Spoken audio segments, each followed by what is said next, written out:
أعوذ بالله من الشيطان الرجيم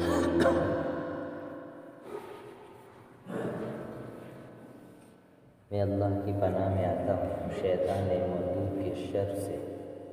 بسم اللہ الرحمن الرحیم۔ شروع کرتا ہوں میں اللہ کے نام سے جو سب پر مہربان ہے، بڑا مہربان ہے۔ الحمدللہ رب العالمین۔ تمام تعریفیں ہیں اس اللہ کے لیے جو تمام جہانوں کا پروردگار ہے۔ الرحمن الرحیم، جو سب پر مہربان ہے، نہایت مہربان ہے۔ مالک یوم الدین، جو بدلے کے دن کا مالک ہے۔ ایاک نعبد و ایاک نستعین، اے اللہ ہم تیری ہی عبادت کرتے ہیں اور تجھی سے مدد مانگتے ہیں۔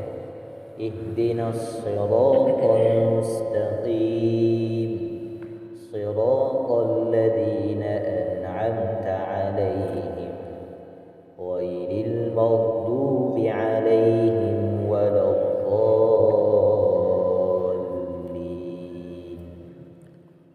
اے اللہ تو ہمیں رہنمائی فرما سیدھے راستے کی، یعنی ان لوگوں کے راستے کی جن پر تو نے انعام کیا ہے، نہ کہ ان لوگوں کے راستے کی جن پر تیرا غصہ نازل ہوا ہے، اور نہ ان لوگوں کے راستے کی جو راہ سے بھٹکے ہوئے ہیں۔ پچھلی ملاقات میں مالک یوم الدین پر بات ہوئی تھی کہ اللہ تعالیٰ نے اپنے انٹروڈکشن میں، اپنے تعارف میں ریفرنس دیا ہے بدلے کے دن کے مالک ہونے کا، کہ میں اس دن کا مالک ہوں جو بدلے کا دن ہے، اور اس میں کیا کیا ہونے والا ہے اس کا خلاصے کے طور پر تھوڑا اشارتاً بتایا تھا کہ قرآن نے کیا کیا احوال بیان کیے۔ حاصل یہ تھا کہ آدمی جب اللہ تعالیٰ کے سامنے پیش ہوگا تو ہر چھوٹی بڑی چیز کا حساب ہوگا، چاہے وہ نیکی ہو یا برائی ہو۔ علماء فرماتے ہیں کہ آدمی جب اللہ کے سامنے پیش ہوگا تو اس کے 3 طرح کے حساب کتاب ہوں گے۔ ایک رجسٹر ہوگا جس میں اس کی نیکیاں لکھی ہوگی، نیک اعمال لکھے ہوں گے۔ ایک رجسٹر ہوگا جس میں اس کے سب گناہ لکھے ہوئے ہوں گے، اور ایک رجسٹر ہوگا جس میں اس نے زندگی بھر جتنی بھی اللہ کی نعمتیں استعمال کی ہیں، چاہے وہ چھوٹی ہو بڑی ہو، چھوٹی سے لے کر بڑی ہر نعمت لکھی ہوئی ہو، اور ہر ایک کا حساب ہوگا۔ نیکی تول کر اس کا بدلہ دیا جائے، گناہ ہے اس کی سزا طے کی جائے گی، اور نعمتوں کے بارے میں سوال ہوگا۔ اللہ قرآن میں فرماتے ہیں ثم لتسألن یومئذ عن النعیم، کہ ضرور بھی ضرور ہم قیامت کے دن تمہیں اپنی نعمتوں کے بارے میں پوچھیں گے جو تم نے استعمال کی۔ بلکہ ایسا آتا ہے کتابوں میں کہ چھوٹی سی چھوٹی نعمت کو اللہ تعالیٰ قیامت کے دن کہیں گے ذرا الگ آ جاؤ، اور نعمت سامنے کھڑی ہو جائے گی، اور اللہ کہیں گے کہ اس بندے کی نیکیوں میں سے اپنا حصہ لے لو، تو وہ چھوٹی نعمت سب کی سب نیکیاں سمیٹ کر ایک طرف کھڑی ہو جائے گی۔ تو اللہ کہیں گے کیا بات ہے؟ تو وہ نعمت کہے گی کہ ابھی میرا حصہ پورا نہیں ہوا اور اس کی نیکیاں پوری ہو گئی۔ اب وہ بندہ ٹینشن میں آ جائے گا کیا ہوگا۔ تو اللہ تعالیٰ جس کے ساتھ مہربانی کا معاملہ فرمانا چاہیں گے اسے اللہ کہیں گے چلو یہ سب ختم کرو، ہم اپنے فضل سے تمہیں معاف کرتے ہیں اور تمہاری نیکیاں اتنی اتنی بڑھاتے ہیں، اور جس کو سزا دینا چاہیں گے پھر اس کی توبہ ہو جائے گی۔ تو یہ معاملہ بہت سخت ہے۔ تو اب سوال یہ ہے کہ اس معاملے کو ہم فیس کیسے کریں، اس کو حل کیسے کرنا ہے، اس کا سامنا کیسے کریں۔ آگے بھی اللہ تعالیٰ اس کا حوالہ دے رہے اس کو آسان کیسے کرنا ہے، اور ہم اپنی دن رات میں ایسا ٹائم ٹیبل بنائیں، ایسا ہم اپنا معمول بنائیں کہ یہ چیزیں ہمارے لیے آسان ہو جائیں۔ جیسے مثلاً ایک رجسٹر کائے کا ہوگا، نیکیوں کا ہوگا، دوسرا رجسٹر کائے کا ہوگا بھائی، گناہوں کا ہوگا، اور تیسرا رجسٹر نعمتوں کا۔ تو جو گناہوں کا رجسٹر ہے اسے آسان کرنا ہے تو اس کے لیے دوا ہے، لکل داء دوا، ہر بیماری کی ایک دوا ہے۔ کیا ہے؟ استغفار کثرت سے کرے اور صدقہ کثرت سے نکالے۔ استغفار یعنی آدمی توبہ کرتا رہے، اس پر اللہ کے بہت وعدے ہیں۔ حدیث میں تو یہاں تک آتا ہے کہ جو بندہ یہ چاہے کہ قیامت کے دن اس کا نامہ اعمال اس کو خوش کر دے، یعنی اس کے نامہ اعمال میں گناہ نہ ہو، کلیئر صاف ملے، تو اسے کثرت سے استغفار کرنا چاہیے۔ حضور اقدس صلی اللہ علیہ وسلم کا معمول جو بخشائے ہیں، قرآن کہتا ہے یغفر اللہ لک ما تقدم من ذنبک وما تأخر، اگلے پچھلے سب اللہ تعالیٰ نے پوری طرح حضور کی مغفرت کر رکھی ہے، حالانکہ حضور سے تو کوئی گناہ نہیں ہو سکتا، پھر بھی صحابہ فرماتے ہیں کہ ہم ایک ایک مجلس میں، جیسے ہم بیٹھے ہیں اسی مجلس میں ہم انگلیوں پر گن لیتے تھے کہ حضور 70 مرتبہ 100 مرتبہ استغفار کرتے ہیں حضور، بلکہ حضور نے خود فرمایا کہ میں استغفار کرتا ہوں، تم بھی استغفار کرو، میں 100 مرتبہ استغفار کر لیتا ہوں۔ تو جو اللہ والے ہوتے ہیں ان کا یہ معمول ہے۔ ہم ایک مرتبہ ایک جماعت کے بڑے امیر تھے اور بڑے اللہ والے تھے، پروفیسر تھے، ہم ان سے ملنے گئے، طالب علم تھے ہم کو، تو ہم نے خود نوٹ کیا وہ ہمارے ساتھ بات کر رہے ہیں، سامنے دیکھ رہے ہیں، لیکن ہر وقت ان کی ابھی 2 منٹ ہوئی نہیں، اللہ جی مجھے معاف کر دیجیے، اللہ جی مجھے معاف، ایسا ہمیں محسوس ہوا کہ آدمی ہمارے ساتھ بیٹھا نہیں ہے، اس کا معاملہ پورا اللہ کے ساتھ جڑا ہوا ہے، بار بار کہہ رہا ہے اللہ جی مجھے معاف کر دیجیے، اس کالج کا پڑھانے والا بڑا پروفیسر۔ استغفار کی بڑی عظمت اللہ تعالیٰ نے رکھی ہے، خود اللہ تعالیٰ فرماتے ہیں یا ابن آدم انک ما دعوتنی ورجوتنی غفرت لک علی ما کان منک ولا ابالی، کہ آدم کے بیٹے اگر تم مجھ سے مغفرت مانگتا رہے اور تم مجھ سے مغفرت کی امید لگا کر بیٹھے تو اللہ کہہ رہے میں سب گناہ معاف کرتا ہوں، مجھے کچھ پڑی ہوئی نہیں، اب اتنی بڑی آفر ہے تو میں کیا معافی مانگوں، استغفار کریں۔ خود اللہ تعالیٰ فرماتے ہیں یا ابن آدم لو بلغت ذنوبک عنان السماء ثم استغفرتنی غفرت لک، کہ آدم کے بیٹے تو گناہ کر اور تو گناہ کرتا کرتا اس حد تک پہنچ جائے کہ تیرے گناہ آسمانوں کو چھو لے، پھر تو مجھ سے سوری کرنے گا پھر بھی معاف کر دوں گا۔ تو یہ معاملہ ہے کہ وہ رجسٹر ہمیں ہلکا کرنا ہے تو سب سے آسان چیز ہے استغفار کریں، معافی مانگے دل سے، لیکن ایک بات یہاں یاد رکھنے کی کہ یہ جو اللہ کی رحمت بیان کی جاتی ہے کہ اللہ اتنے معاف کرنے والے اتنے، تو یہ جو دور پڑا ہوا ہے اس کو پاس لانے کے لیے ہے، یہ نہیں ہے کہ جو آدمی مسجد میں بیٹھا ہوا ہے وہ اچھا اتنا معاف کرتے ہیں چلو آج سے شروع، پھر جو ہے بعد میں توبہ کر لیں گے، یہ دور جانے کے لیے نہیں ہے، دور والے کو لانے کے لیے ہے، اس لیے کہ توبہ کا معاملہ بڑا عجیب ہے، القلب بین اصبعی الرحمن، دل تو اللہ کی انگلیوں کے دو انگلیوں کے درمیان میں، وہ چاہیں گے تو توفیق دیں گے توبہ کرنے کی، ابھی اس امید پر کہ چلو معاف کر دیں گے توبہ کرتے رہے، وما تدری نفس بأی ارض تموت، کہاں مرنا ہے کسی کو پتہ نہیں، اچانک موت آ جائے گی، اس لیے اس امید پر گناہ تو نہیں کر سکتے، لیکن جو گناہ ہو گئے اس پر نا امید نہیں ہو سکتے، واپس آ سکتے، تو یہ ہے ایک رجسٹر گناہوں کا پیش ہوگا، اس کے لیے آسانی یہ ہے کہ آدمی استغفار کرے، اپنے دل سے سوری کرے، اور دوسری چیز ہے صدقہ نکالے، صدقہ گناہ کو ایسے ختم کرتا ہے جیسے پانی آگ کو ختم کر دیتا ہے، پانی جیسے آگ کو بجھا دیتا ہے اسی طرح صدقہ نکالنا، چاہے وہ 2 روپے ہو 5 روپے ہو، اپنی استطاعت کا، اس کی وجہ سے گناہ معاف کر دیے جاتے ہیں، جہنم سے حفاظت کی جاتی ہے۔ عورتوں کو حضور نے خاص طور پر فرمایا تھا کہ شوہر کی بہت ناشکری کرتی ہو اور جو ہے شوہر کو بہت سناتی ہو، ان کو میں نے جہنم میں زیادہ دیکھا ہے، اس لیے تم کیا کرو صدقہ نکالو۔ حضور نے ان سے فرمایا تھا کہ اگر تم سے ہو سکے تو کھجور کے ٹکڑے کے بقدر بھی صدقہ نکال کر جہنم سے بچو، تو یہ صدقہ نکالو، تو ایک رجسٹر ہمارا صاف ہو جائے۔ دوسرا رجسٹر ہے نیکیوں کا، نیکیوں میں ہم کیسے آگے بڑھیں؟ ایک مرتبہ ایک عمل ہے وہ کر کے ہم بہت زیادہ وزنی ہو سکتے ہیں، ہمارا نام عمل بہت مضبوط ہو سکتا ہے۔ کیا عمل ہے؟ ایک مرتبہ حضور اقدس صلی اللہ علیہ وسلم تشریف فرماتے، جیسے ہم لوگ بیٹھے ہیں ایسی مجلس لگی ہوئی تھی، حضور اقدس صلی اللہ علیہ وسلم نے فرمایا سبق المفردون، مفرد لوگ آگے بڑھ گئے۔ صحابہ نے ایک دوسرے کا منہ دیکھا، کہا کہ مفرد کون ہے؟ تو انہوں نے پوچھا ومن مفردون یا رسول اللہ، یہ مفرد لوگ کون ہیں؟ تو حضور نے فرمایا الذاکرون اللہ کثیرا والذاکرات، کہ وہ مرد اور وہ عورتیں جو بہت زیادہ اللہ کا ذکر کرتے ہیں، یہ آخرت میں بہت زیادہ آگے بڑھ جائیں گے۔ حضرت ابو بکر رضی اللہ عنہ، حضرت عمر رضی اللہ عنہ سے فرمانے لگے یہ ذکر کرنے والے تو بازی لے گئے، یہ ہے ذکر کا یہ عمل آخرت میں بہت آگے بڑھا گیا۔ ہمارے مدرسے میں ایک کتاب ہے عربی کی، تو اس کتاب کا نام ہے، اس کتاب میں واقعات ہیں۔ کون سے واقعات ہیں؟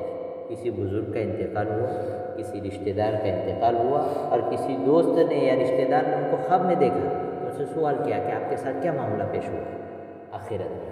انہیں بہت سارے بزرگوں کے بھی واقعات ہیں کہ انہوں نے بتایا کہ ہمارے ساتھ یہ معاملہ پیش ہوا۔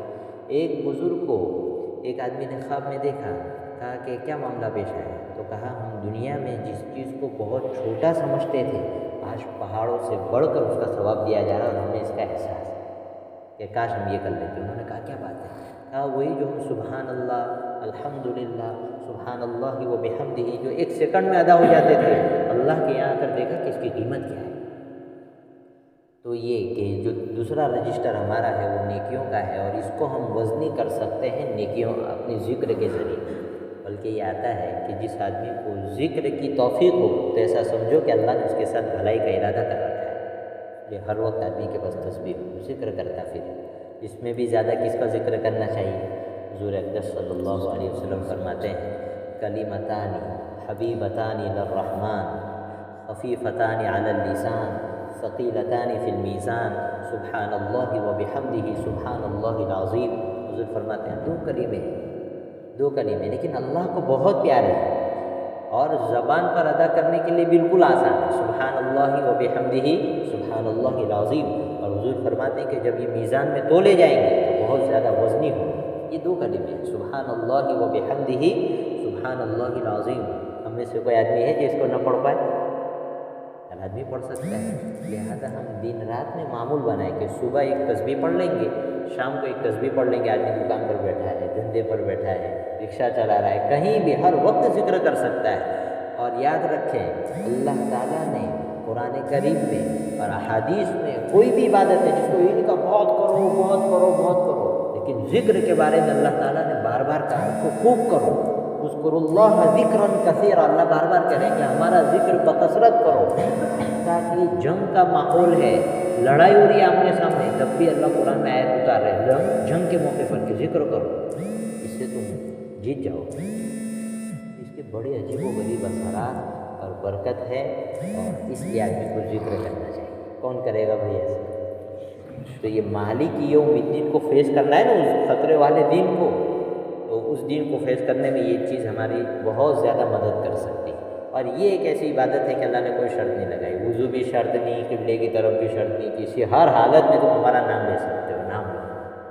تو یہ ذکر ہم کر سکتے ہیں، لا الہ الا اللہ محمد رسول اللہ کی آدمی کثرت کرے، سبحان اللہ و بحمدہ سبحان اللہ العظیم کو آدمی پڑھے، اور استغفار کرنا ہے تو اپنے دل سے کرے، لیکن اگر ہو سکے تو استغفر اللہ الذی لا الہ الا هو الحی القیوم واتوب الیہ، اس کلمے کو بار بار پڑھے۔ اس کے بارے میں آتا ہے کہ سمندر کی جھاگ کے برابر بھی گناہ ہوں گے اللہ معاف کر دیں گے۔ سمندر کی اس کے اوپر جھاگ جم جاتی ہے نیل، اس کے بقدر بھی اگر گناہ ہوں گے اللہ کرے معاف کر دیں۔ تو یہ چھوٹی چھوٹی بظاہر ہمیں نیکیاں لگتی ہے جس میں 5-60 منٹ لگتی ہے، لیکن آخرت میں جب آنکھیں بند ہوگی تب آدمی کو اس کی قیمت معلوم ہوگی۔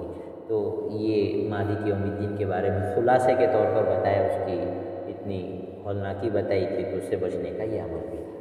آگے کی آیت ہماری ایاک نعبد و ایاک نستعین، کہ اللہ ہم تیری ہی عبادت کرتے ہیں اور تجھ ہی سے مدد مانگتے ہیں۔ اس آیت کے بھی 2 حصے ہو گئے، جیسے الحمدللہ رب العالمین کے 2 حصے کیے تھے، الرحمن الرحیم کے 2 حصے کیے، اس طرح اس کے ایاک نعبد، ہم تیری ہی عبادت کرتے ہیں، وَإِيَّاكَ نَسْتَعِينُ، اور ہم تجھ ہی سے مدد مانگتے ہیں۔ یہ آیت کا ترجمہ اور مفہوم، اس میں ہمیں سمجھنا کیا ہے؟ اوپر سے پہلے کنیکشن دیکھیں کیا ہے کہ بندہ جب دیکھ رہا ہے کہ پوری کائنات کو اللہ نے پیدا کیا ہے، پھر آگے اللہ اپنا تعارف کروا رہا ہے الرحمن الرحیم، کہ ہم سب پر مہربان ہیں اور سب پر برابر مہربان ہیں، اور ہر وقت ہماری رحمتیں سب پر برس رہی ہیں۔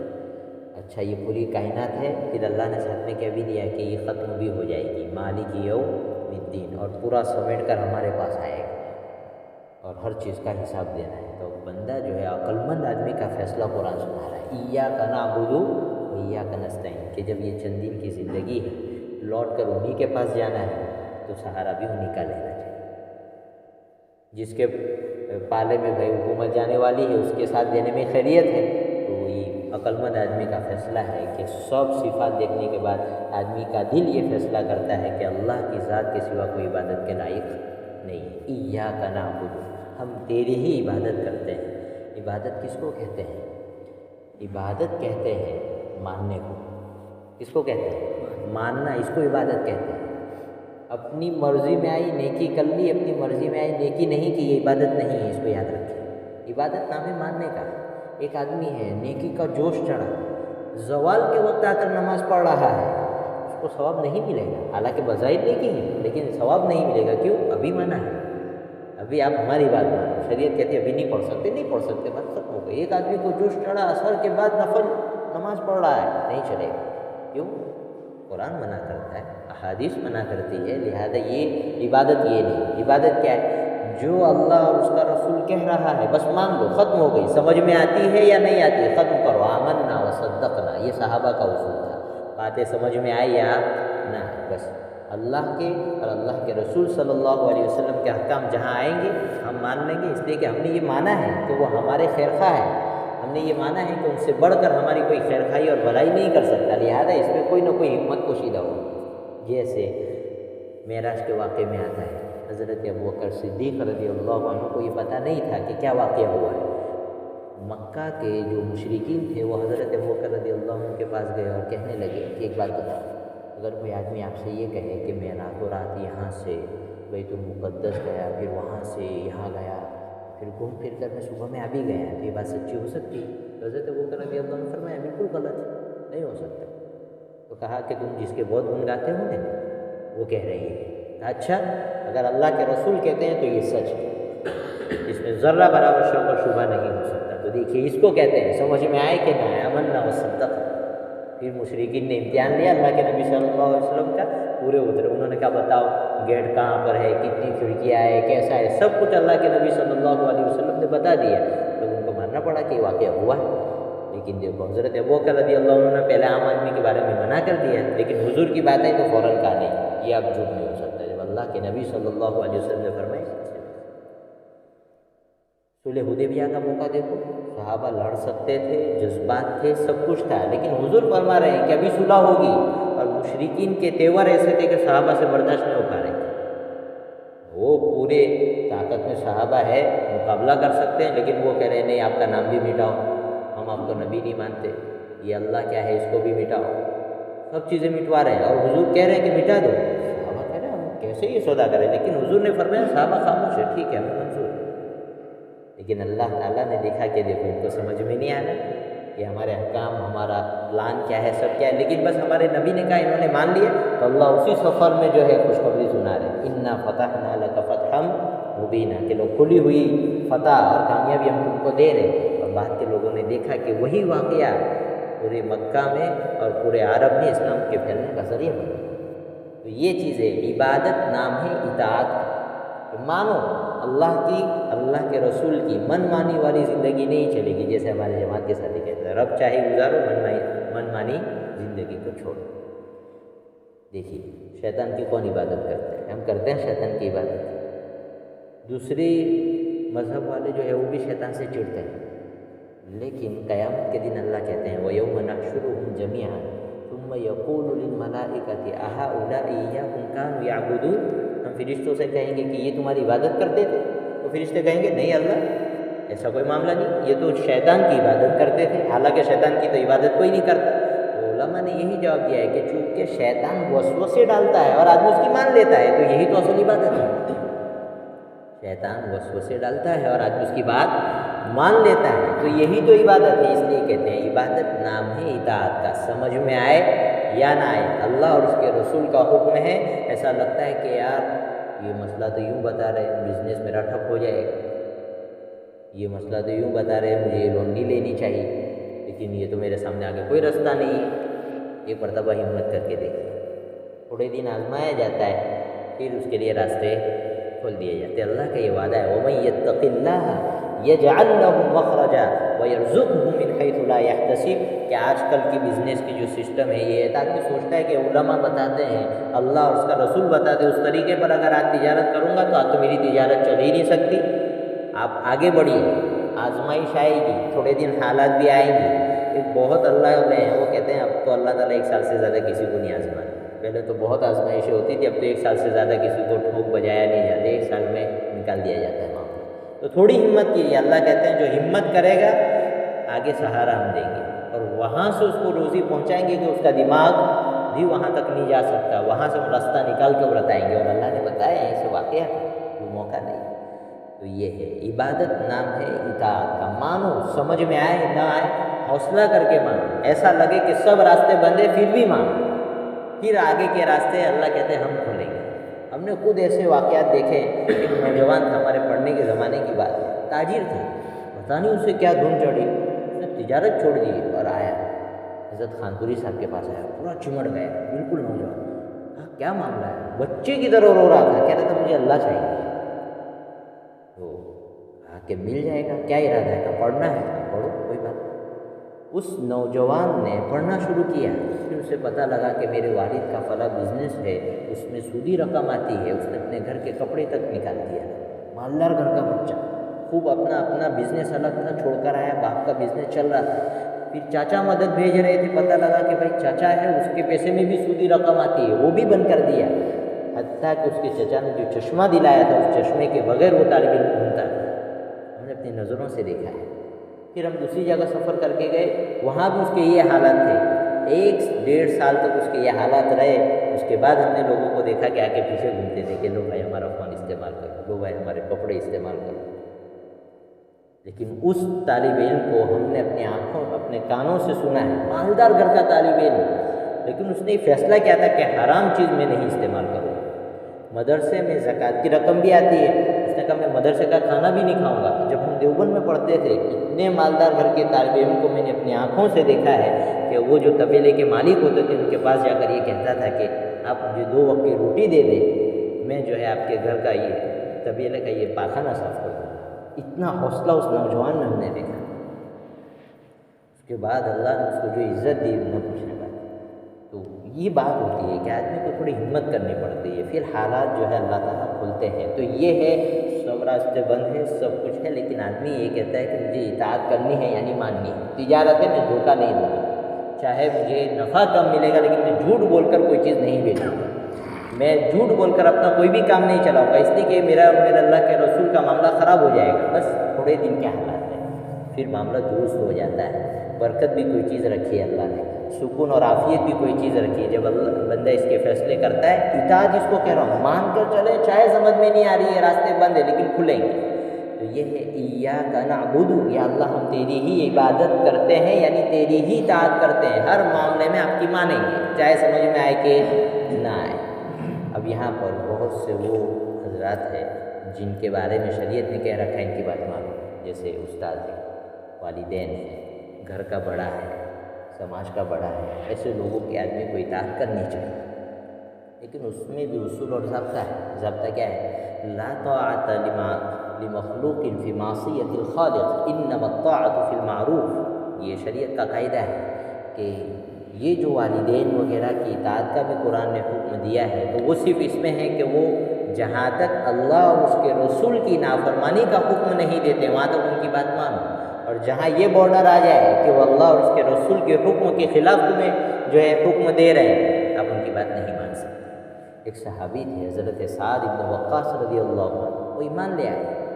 اب ان کی والدہ نے ان سے ایسا کہا کہ دیکھو، اگر تم اس دین کو چھوڑ کر اپنے آبا و اجداد کے دین پر نہیں آؤ گے، تمہیں کھانا نہیں کھاؤ گی، اسی طرف مر جاؤ گے۔ اب 1 دن نہیں کھایا، 2 دن نہیں کھایا، 3 دن نہیں کھایا، ٹینشن میں آ گیا، کیا ہوگا؟ تھوڑی دن تو ہمت رکھی کہ اب ماں کا کیا ہوگا، ایک طرف ماں ہے اور ایک طرف اللہ اور اس کا رسول ہے۔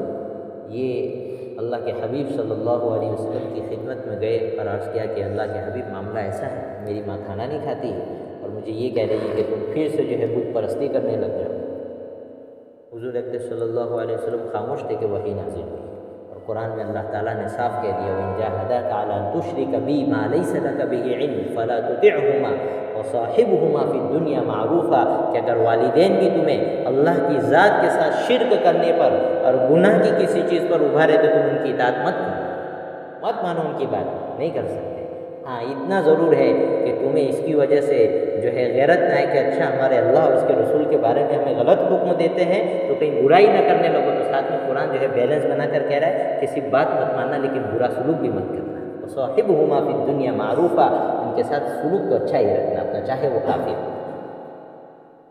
اب یہ والدین کے معاملے میں اتنا سخت حکم ہے، اب میں ذرا ہم سوچیں کہ ہمارے دوست احباب، ان کی وجہ سے کیا ہم اللہ کی نافرمانی کر سکتے ہیں؟ جو والدین کے لیے شریعت گنجائش نہیں نکال رہی ہے تو ہم اپنے فرینڈ سرکل کی وجہ سے تو کوئی گناہ نہیں کر سکتے کہ دوست سب ساتھ میں بیٹھے ہوئے ہیں، ایک صاحب نماز کی اذان ہوئی، نماز کے لیے جا رہے ہیں، انہوں نے کہا بھائی چلو اب ایک بیچارہ کھڑا ہو رہا ہے، دوسرا کہہ رہا ہے کہاں جا رہا ہے، چلنا جائیں گے بیٹھنے، بٹھا دیا۔ یہ غلط ہے کہ تو خود جا رہے ہیں اور دوسرے کو بھی جہنم میں لے جا رہے ہیں، یہ بہت بری بات ہے۔ بلکہ ہونا تو یہ چاہیے کہ ایک آدمی کھڑا ہوا، دوسرا بھائی کے آدمی کھڑا ہو گیا، چلو ہم بھی کھڑا۔ یہ ہوتا ہے کہ نہیں ہمارے یہاں کہ چل بیٹھے ہوگی، نماز پڑھی جائے گی، دیکھی جائے گی۔ یہ اللہ تعالیٰ کی آپ نے بیٹھ گئے تو آپ نے اللہ تعالیٰ کی نافرمانی میں دوسرے کو شریک کر لیا اور دوسرے کا حکم مانا ہے، یہ نہیں چلے۔ اس لیے کہہ رہے ہیں ایاک نعبد، عربی قاعدے کے اعتبار سے ایاک پہلے آیا ہے، مطلب کیا ہے، آپ کی ذات کے سوا کسی کو بھی ہم کسی بھی وقت ہر وقت اگنور کر دیں گے، چاہے کوئی بھی ہوگا۔ آپ کی ذات کے خلاف کوئی جائے گا، ہم کسی کو برداشت نہیں کر سکتے۔ یہ مومن کی شان ہوتی ہے۔ اس لیے ایاک نعبد، اللہ کی اطاعت کریں۔ اب بیوی کہے کہ میرے کپڑے ایسے نہیں چلیں گے، فیشن والے کپڑے چاہیے، نہیں چلے گا۔ رہنا ہے شریعت کی حد میں رہنا پڑے گا۔ تھوڑے دن آپ کو قربانی دینی پڑے گی جذبات کی، دو، لیکن بس وہی کپڑا پتلا نہیں چلے گا، اور جو شریعت نے خاص حد مقرر کی ہے اس سے اونچا نیچا نہیں چلے گا۔ یہ معاملے درست کرنے پڑیں گے۔ یہ سب گڑبڑ ہے نا، میرے گھر میں اور آپ کے گھر میں، سب کے گھر میں ہے، تو اپنے منع کرو تو مسئلہ خراب ہو جاتا ہے۔ لیکن وہ خراب اس لیے ہوتا ہے کہ ہم کڑک بھی نہیں ہوتے ہیں۔ اب گھر میں سے اگر دنیا کے پیسے غائب ہو گئے ہو تو طبیعت ٹھیک ہو جاتی ہے، اور تو وہ کیوں ہو جاتی ہے؟ اس لیے کہ اس کی اہمیت ہے ہمارے پاس بھائی، کیسے ضائع کر دے گی؟ ایک ایک چیز کا حساب لیتا ہے، لیکن دین کی اہمیت نہیں ہے۔ اگر ہم اس کو بھی اہمیت دیں اور کہیں کہ بیوی کو صاف کہہ دیں کہ دیکھ مجھ سے بھی اگر کوئی ایسی بات لگے تو اس سے مثلاً میں بیٹھ کر پکچر دیکھ رہا ہوں، گانے سن رہا ہوں گھر میں، یا میں بیٹھ کر جو ہے نماز کے وقت میں گھر میں پڑھا ہوں، تو تیرا فرض ہے مجھے ہاتھ پکڑ کے کہو جاؤ احترام کے ساتھ کہ آپ نماز پڑھیں، آپ کی وجہ سے گھر میں دین آئے۔ بیوی کا یہ، اور بیوی اگر گڑبڑ کرتی ہے تو اس سے بھی کہتے کہ نہیں چلے گا۔ یہ ہے اطاعت۔ ایاک نعبد، ہم تیری ہی عبادت کرتے ہیں۔ بیوی اگر اس کے خلاف جائے گی تو حکمت کے ساتھ مولانا سے پوچھ کر، اپنے مسجد کے امام سے پوچھ کر اس معاملے کو حل کریں گے کہ اس کو حکمت کے ساتھ، محبت کے ساتھ کیسے ختم کریں۔ یہ ہے ایاک نعبد۔ نہ والدین کی اللہ کی نافرمانی میں اطاعت کی اجازت ہے، نہ دوستوں کے حلقے کی وجہ سے آپ گناہ کر سکتے ہیں، نہ میں کر سکتا ہوں، نہ ہمارے بیوی بچوں کی وجہ سے ہم یہ کام کر سکتے ہیں۔ ایاک نعبد، تو یہ اللہ گور سکھا رہے ہیں کہ اگر قیامت کے دن کامیاب ہونا چاہتے ہو تو ہماری اطاعت کرو، جو ہم کہہ رہے ہیں اس کو کرو، اس کے سوا ہر چیز کو چھوڑو۔ تو ایاک نعبد پر عمل ہوگا تو مالک یوم الدین کا مسئلہ آسان ہو جائے گا، بالکل آسان۔ اچھا، اب بندہ کہتا ہے کہ ٹھیک ہے میں ارادہ تو کیا ہے لیکن بہت اگلا کام ہے۔ اللہ کہتے ہیں وَإِيَّاكَ نَسْتَعِينُ۔ اللہ کیا کہہ رہے ہیں؟ وَإِيَّاكَ نَسْتَعِينُ، ارادہ کر کے بیٹھ مت جاؤ، میری ذات پر نگاہ رکھو۔ وَإِيَّاكَ نَسْتَعِينُ، اگر تمہیں مشکل لگتا ہے کہ میں اگر بزنس میں اس طرح چلنے گیا جس طرح کہتے ہیں تو میرا معاملہ گڑبڑ ہو جائے گا، تو اللہ کہہ رہے ہیں مجھ سے مدد مانگو۔ وَإِيَّاكَ نَسْتَعِينُ، اگر زندگی کے ہر لمحے میں اگر آپ عبادت کے ساتھ، اللہ کی اطاعت کے ساتھ گزرنا چاہتے ہیں تو اللہ کہہ رہے ہیں کہ ہم سے دعائیں بھی مانگو۔ وَإِيَّاكَ نَسْتَعِينُ، اللہ ہم تجھ ہی سے مدد مانگتے ہیں۔ اب ہم میں سے اگر ہم سے نماز چھوٹ رہی ہے، تلاوت چھوٹ رہی ہے، یا ہم جھوٹ بولنے کے عادی ہے، یا ہم کسی اور گناہ کے عادی ہے، تو ہم جو ہے نماز پڑھیں اور اللہ سے کہیں کہ اللہ آپ ہر چیز پر کر دیجیے، آپ کے لیے کوئی چیز مشکل نہیں ہے، آپ میرا یہ معاملہ حل کر دیجیے۔ کہتے ہیں علامہ تھانوی رحمۃ اللہ علیہ فرماتے ہیں کہ بندہ 40 دن کم از کم معمول کے ساتھ اپنی کسی پریشانی کے لیے دعا کرے تو معاملہ حل کر دیا جاتا ہے۔ 40 دن۔ اس لیے ایک بزرگ تھے، وہ یہ فرماتے تھے کہ مان لو اللہ قیامت کے دن بندے کو کھڑا کریں گے، پوچھیں گے تو نے یہ گناہ کیوں کیا، اور فرض کر لو کہ اس نے یہ کہا کہ اللہ ماحول ہی ایسا تھا، ہر طرف گناہ گناہ گناہ، تو میں نے گناہ کر لی، آپ نے مجھے ماحول ہی بھی ایسا پیدا کیا تھا۔ تو وہ بزرگ فرماتے ہیں کہ اگر اللہ تعالیٰ نے یہ پوچھ لیا، ٹھیک ہے، تو قرآن میں بار بار یہ نہیں پڑھتے تھے واللہ علی کل شیء قدیر، کہ اللہ ہر چیز پر قادر ہے، ہر چیز پر قادر ہے، تو کہاں پڑھتے تھے؟ تو کہا پھر تم نے مجھ سے مانگا کیوں نہیں کہ اللہ اس گناہ بھرے ماحول میں بھی آپ مجھے گناہ سے بچا سکتے ہیں، اس گناہوں بھرے ماحول میں بھی آپ مجھے گناہ سے بچا سکتے ہیں، آپ میرے لیے گناہ سے بچنا آسان کر دیجیے، تو آسان ہے۔ تو اس لیے اللہ ساتھ میں، جب آدمی میں یہ حوصلہ پیدا ہو کہ میں ہر چیز میں اللہ کی عبادت کروں گا، تو اللہ ساتھ میں کہہ رہے وَإِيَّاكَ نَسْتَعِينُ، اس کو بھی مت بھولیے کہ ہر موقع پر اللہ سے مدد مانگے کہ اللہ آپ میرے لیے آسان کر دیجیے۔ جو اللہ بھرے طوفان میں حضرت نوح کی کشتی کو بچا سکتا ہے، تو اس گناہوں کے سمندر میں ہمیں گناہوں سے بچا سکتا ہے، اور ہر چیز پر اللہ قادر ہے۔ تو یہ آج کی آیت ہے، ایاک نعبد و ایاک نستعین، اور ایاک نستعین کا ایک ہی مطلب بیان کیا ہے۔ آئندہ کی مجلس میں انشاءاللہ دوسری بات ہوگی۔ اس کا حاصل یہ ہے کہ آدمی جو ہے اگر قیامت کے روز کامیاب ہونا چاہتا ہے، ایاک نعبد، تو ہر معاملے میں اللہ اور اس کے رسول کی مرضی کے مطابق جو ہے اپنی زندگی گزارے، اور اس زندگی گزارنے میں اگر کوئی مشکل پیش آئے، وہی ایاک نستعین، 2 رکعت نماز پڑھے، اللہ سے دعا کرے اور اپنے معاملات کو حل کرے۔ یہ اس آیت کا خلاصہ ہے اور سبق ہے۔ اللہ تعالیٰ مجھے اور ہم تمام کو اس پر عمل کرنے کی